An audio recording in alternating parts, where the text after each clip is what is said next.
नमस्कार मराठी मंडळीवर तुमच्या सगळ्यांचं स्वागत आहे। महाराष्ट्र लोकसभेच्या निवडणुका पार पडलेल्या आहेत आणि आता सगळ्यांना प्रतीक्षा आहे ती म्हणजे निकालाची, अर्थात 4 जूनची।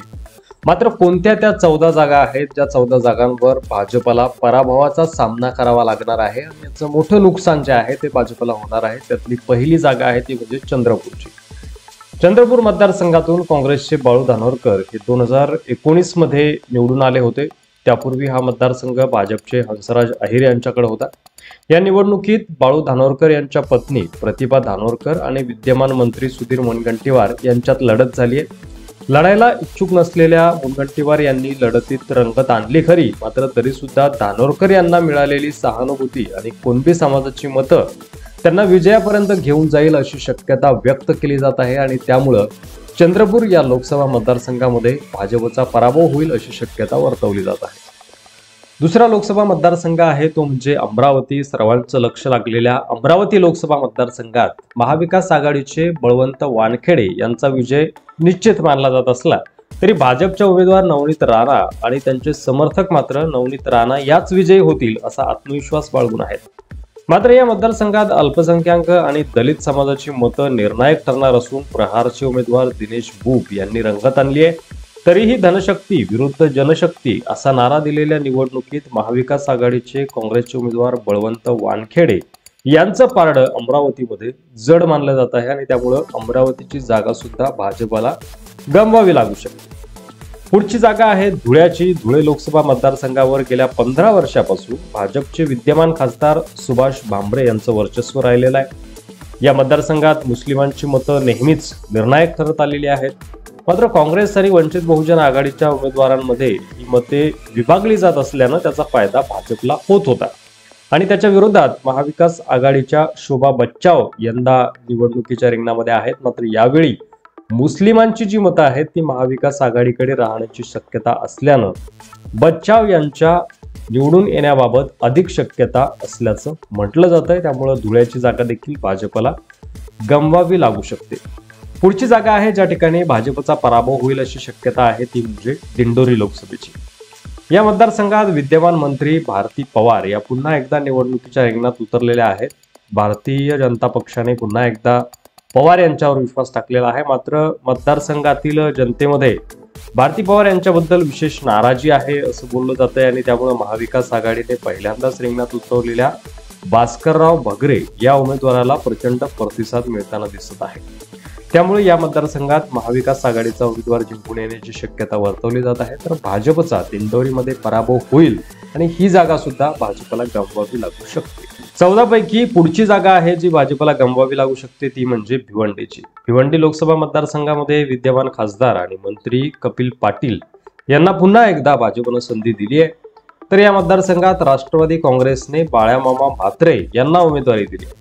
निलेश सांभरे यांनी अपक्ष उमेदवारी दाखल करून या मतदारसंघात चुरस निर्माण केली आहे। त्यामुळे या मतदारसंघात अत्यंत चुरशीची लढत होणार असून बाळ्यामामा म्हात्रे यांना अधिक संधी या मतदारसंघामध्ये आहे किंवा त्यांचा विजय होईल अशी शक्यता वर्तवली जात आहे आणि तसं जर झालं तर भिवंडीची जागा सुद्धा भाजपला गमवावी लागू शकते।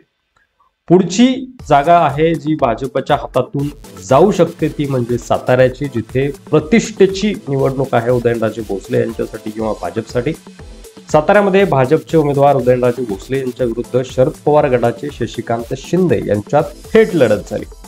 इथे भाजपने उदयनराजे भोसले यांची उमेदवारी जाहीर करण्यास फार उशीर केला, त्याचा फटका जो आहे तो उदयनराजे यांना पोहोचू शकतो। राष्ट्रवादी काँग्रेसमध्ये फूट पडल्यानं शरद पवार यांना असलेली सहानुभूती आणि शशिकांत शिंदे यांचं कार्य, शरद पवारांची भावनिक साथ यामुळे शशिकांत शिंदे यांचा साताऱ्यामध्ये विजय होईल अशी शक्यता वर्तवली जात आहे। तसं जर झालं तर उदयनराजेचा पराभव होतोय, भाजपला साताऱ्याची जागा देखील गमवावी लागू शकते। पुढची जागा आहे 14 पैकी जी भाजपच्या हातातून जाऊ शकते ती म्हणजे माढ्याची। माढा मतदारसंघामध्ये भाजपचे विद्यमान खासदार रणजित नाईक निंबाळकर यांचा सामना जो आहे तो राष्ट्रवादी काँग्रेस शरद पवार गटाचे धैर्यशील मोहिते पाटील यांच्याशी झाला। इथे विजयसिंह मोहिते पाटील, उत्तम जानकर व रामराजे निंबाळकर यांची साथ जी आहे ती शरद पवार गटाचे धैर्यशील मोहिते पाटील यांना मिळाली आणि त्यामुळे या ठिकाणी त्यांचं पारडं धैर्यशील मोहिते पाटील यांचं पारडं जड आहे आणि त्यामुळे भाजपला ही जागा जी आहे ती गमवावी लागू शकते। पुण्यामध्ये देखील अशीच परिस्थिती आहे. पुण्याची जागा देखील भाजपला गमवावी लागू शकते. पुणे मतदारसंघामध्ये काँग्रेसचे रवींद्र धंगेकर आणि भाजपचे मुरलीधर मोहोळ आणि वंचितचे वसंत मोरे यांच्यात तिरंगी लढत झाली. या मतदारसंघातून मुरलीधर मोहोळ यांच्यासाठी ही लढत सुरुवातीला एकतर्फी वाटत होती, परंतु रवींद्र धंगेकर यांनी या लढतीमध्ये जीव ओतला. या मतदारसंघामध्ये वसंत मोरे हे तिसऱ्या क्रमांकावर राहतील अशी शक्यता आहे आणि दुसऱ्या क्रमांकावर भाजपचे उमेदवार मुरलीधर मोहोळ असतील. अत्यंत चुरशीच्या अशा या लढतीत रवींद्र धंगेकर यांचा विजय या ठिकाणी निश्चित मानला जातोय आणि तसं जर झालं तर ही जागा सुद्धा भाजपला गमवावी लागू शकते. पुढची जागा आहे ज्या ठिकाणी भाजपचा पराभव होऊ शकतो ती म्हणजे सोलापूरची. सोलापूरमध्ये काँग्रेसचे विद्यमान आमदार प्रणिती शिंदे आणि भाजपचे विद्यमान आमदार राम सातपुते यांच्यामध्ये थेट लढत झाली. बाहेरचा उमेदवार या कारणानं राम सातपुते यांच्यावर अनेक टीका झाली भाजपच्या उमेदवारावर. प्रणिती शिंदे यांच्या प्रचारासाठी शरद पवार राहुल गांधी थेट मैदानात उतरल्याने त्याचा मोठा फायदा प्रणिती शिंदे यांना होणार असून प्रणिती शिंदे यांचा विजय या ठिकाणी जवळपास पक्का मानला जातोय. प्रकाश आंबेडकर यांनी देखील ऐनवेळी आपली भूमिका बदलली होती, त्यामुळे या ठिकाणी काँग्रेसचा विजय निश्चित मानला जातोय. तसं झालं तर सोलापूरची जागा देखील भारतीय जनता पार्टीच्या हातून जाण्याची शक्यता आहे. मुंबई उत्तर मध्य ही जागा देखील भाजपला गमवावी लागू शकते. या मतदारसंघात भाजपने विद्यमान खासदार पूनम महाजन यांचा पत्ता कट करत ज्येष्ठ विधितज्ञ उज्ज्वल निकम यांना निवडणुकीच्या रिंगणात उतरवलं, तर दुसरीकडे महाविकास आघाडीकडून काँग्रेसच्या वर्षा गायकवाड या मैदानात उतरल्या.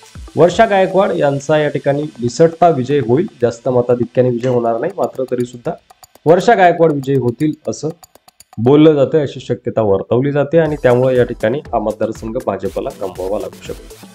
मुंबई उत्तर पूर्व मध्ये देखील तीच परिस्थिती आहे. या मतदारसंघात देखील भाजपने विद्यमान खासदार जे होते मनोज कोटक यांचा पत्ता कट करत विद्यमान आमदार मिहिर कोटेचा यांना निवडणुकीच्या रिंगणात उतरवलं.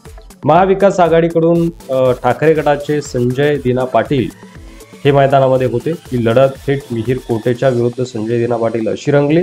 या लढतीमध्ये संजय दिना पाटील हे कमी मतानं का होईना पण विजयी होतील अशी अपेक्षा आहे आणि त्यामुळे या ठिकाणी देखील भाजपला आपली जागा गमवावी लागू शकते.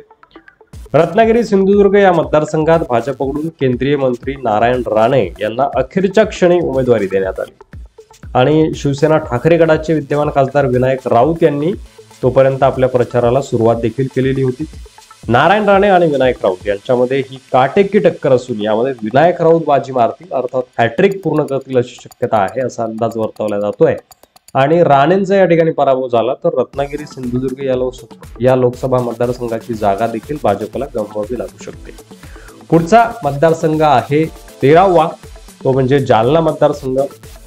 या ठिकाणी भाजपचे केंद्रीय मंत्री रावसाहेब दानवे विरुद्ध महाविकास आघाडीचे कल्याण काळे अशी लढत झाली. जालना लोकसभा मतदारसंघात भाजपचे वर्चस्व दिसून आलंय, कारण 1999 पासून 2019 पर्यंत रावसाहेब दानवे हेच इथं 5 वेळा खासदार म्हणून निवडून आले आहेत. परंतु यावेळी काँग्रेसचे कल्याण काळे जिंकून येतील आणि भाजपला ही जागा गमवावी लागेल अशी शक्यता वर्तवली जात आहे. 14वी आणि शेवटची जागा ज्या ठिकाणी भाजपचा उमेदवार पराभूत होईल अशी शक्यता वर्तवली जाते ती म्हणजे अहमदनगर लोकसभेची. नगर येथे भाजपचे सुजय विखे पाटील विरुद्ध महाविकास आघाडीकडून शरद पवार गटाचे निलेश लंके यांच्यात थेट लढत झाली. इथे 2009 पासून भाजपचा खासदार आहे, म्हणजे मागील 15 वर्षात भाजपचे वर्चस्व या मतदारसंघावर राहिलेलं आहे. निलेश लंके यांचा तळागाळातील जनसंपर्क आणि साधी राहणी आणि लोकांचे प्रश्न समस्या सोडवण्याकडे मोठा कल, यामुळे निलेश लंके यांना लोकांचा पाठिंबा आहे आणि यासोबतच राष्ट्रवादी काँग्रेसमध्ये फूट पडल्यामुळे शरद पवार यांना मोठी सहानुभूती आहे.